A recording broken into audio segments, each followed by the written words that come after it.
Hustle harder, grind करो, ये सारी बातें हम सबने कहीं न कहीं जरूर सुनी है। ये सफलता का एक ऐसा वादा है जो सुनने में बहुत अच्छा लगता है।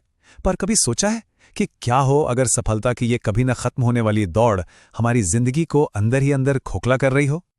आज की हमारी ये पूरी पड़ताल इसी एक सवाल के चारों ओर घूमती है।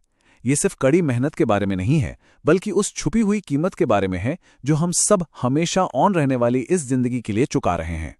तो चलिए इस मुद्दे की तह तक जाते हैं और उस सोच को समझते हैं जो आज काम के साथ हमारे रिश्ते को तय कर रही है। जर्नलिस्ट डेरेक थॉम्सन ने इसके लिए एक शब्द दिया है, वर्किज्म।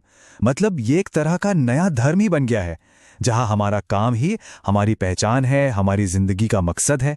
और ये सोच हमारे समाज में बहुत गहराई तक जा चुकी है। और पता है ये विचारधारा करती क्या है? ये उन सारे बड़े बड़े बलिदानों को सही ठहराती है जो लोग अपने करियर के लिए देते हैं। इसे ऐसे दिखाया जाता है मानो ये कोई महान काम हो, जहां ज्यादा से ज्यादा काम करना एक पुण्य बन जाता है।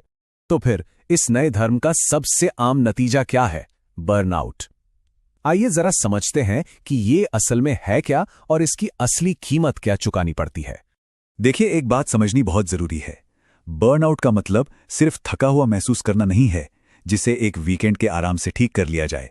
नहीं, ये एक बहुत ही गंभीर हालत है जो सेहत, रिश्ते और आत्मसम्मान सबको तबाह कर सकती है। और ये स्लाइड बहुत अच्छे से दिखाती है कि हम अक्सर बर्नआउट से निपटते कैसे हैं। हम मेंटेनेंस करते हैं, मतलब छोटे मोटे फिक्स, जैसे छुट्टी पर चले गए या एक दिन की छुट्टी ले ली, जबकि जरूरत होती है मरम्मत की, यानी कि गहरी बुनियादी आदतों को बदलने की, ना कि किसी अस्थायी जुगाड़ की। और यहां असलियत सामने आती है। बर्नआउट से पूरी तरह उबरने में महीनों, यहां तक कि 1 साल से भी ज्यादा का वक्त लग सकता है। इससे पता चलता है कि जिसे हम हसल कहते हैं, उसकी शारीरिक और मानसिक कीमत असल में कितनी ज्यादा है। तो चलिए अब इस बर्नआउट की बड़ी तस्वीर से हटकर उस छोटे छोटे नुकसान पर आते हैं जो हमें हर रोज हो रहा है और शायद हमें इसका अंदाजा भी नहीं है। साइंटिस्ट इसे अफेक्टिव रिएक्टिविटी कहते हैं। आसान भाषा में कहें तो बात सिर्फ स्ट्रेस की नहीं है, बल्कि इस बात की है कि हम उस स्ट्रेस पर इमोशनली रिएक्ट कैसे करते हैं। और हमारी सेहत के लिए यही रिएक्शन सबसे ज्यादा मायने रखता है। ये ना एक चेन रिएक्शन की तरह काम करता है। सोचिए, एक छोटी सी बात हुई, जैसे काम की वजह से डिनर मिस हो गया। दिमाग में एक पूरी प्रक्रिया शुरू हो जाती है जिससे एक नेगेटिव इमोशनल रिएक्शन पैदा होता है। और जब ये बार बार होता है तो धीरे धीरे हमारी सेहत को नुकसान पहुंचाता है। और हां, ये सिर्फ कोई थ्योरी नहीं है। NIH की रिसर्च बताती है कि जो लोग छोटे मोटे तनाव पर ज्यादा इमोशनली रिएक्ट करते हैं, उनकी नींद की क्वालिटी खराब होती है और वो ज्यादा मानसिक तनाव महसूस करते हैं।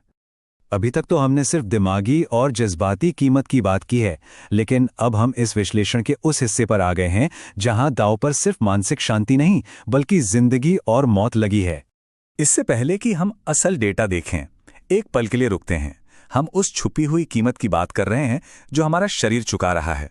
वर्ल्ड हेल्थ ऑर्गेनाइजेशन के मुताबिक हफ्ते में 55 घंटे या उससे ज्यादा काम करना लंबे काम के घंटे माने जाते हैं। ये वो लाइन है जहां से खतरा बढ़ना शुरू हो जाता है। और ये है वो चौंकाने वाला आंकड़ा, ये वो मल्टीप्लायर है जो दिल की बीमारी से मौत के खतरे को बढ़ा देता है। तो इसका मतलब क्या हुआ? प्रिवेंटिव मेडिसिन जर्नल में छपी एक बड़ी अमेरिकी स्टडी के मुताबिक जो लोग हफ्ते में 55 घंटे से ज्यादा काम करते हैं, उनमें दिल की बीमारी से मौत का खतरा 50% तक बढ़ जाता है। और अगर किसी की आर्थिक हालत भी खराब है तो ये खतरा बढ़कर 2.66 गुना हो जाता है। ये सिर्फ नंबर नहीं है, ये एक बहुत बड़ी चेतावनी है। तो इन सभी चौंकाने वाले तथ्यों के बाद सवाल ये है कि अब यहां से आगे का रास्ता क्या है? जवाब है, हमें अपनी जीत की परिभाषा को ही बदलना होगा। सफलता का मतलब सिर्फ करियर की सीढ़ियां चढ़ना नहीं हो सकता है ना? इसका मतलब मजबूत रिश्ते बनाना भी है, खुद को बेहतर बनाना भी है और अपने काम के अलावा भी जिंदगी में कुछ सार्थक करना है। इसका मतलब आराम को जरूरी समझना और काम से पूरी तरह डिस्कनेक्ट हो पाना भी है।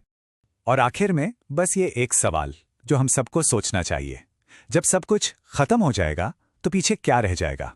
एक ऐसी जिंदगी जो सिर्फ उपलब्धियों से भरी थी, या एक ऐसी जिंदगी जो मतलब, रिश्तों और असल खुशी से भरपूर थी? ये चुनाव हर किसी का अपना है।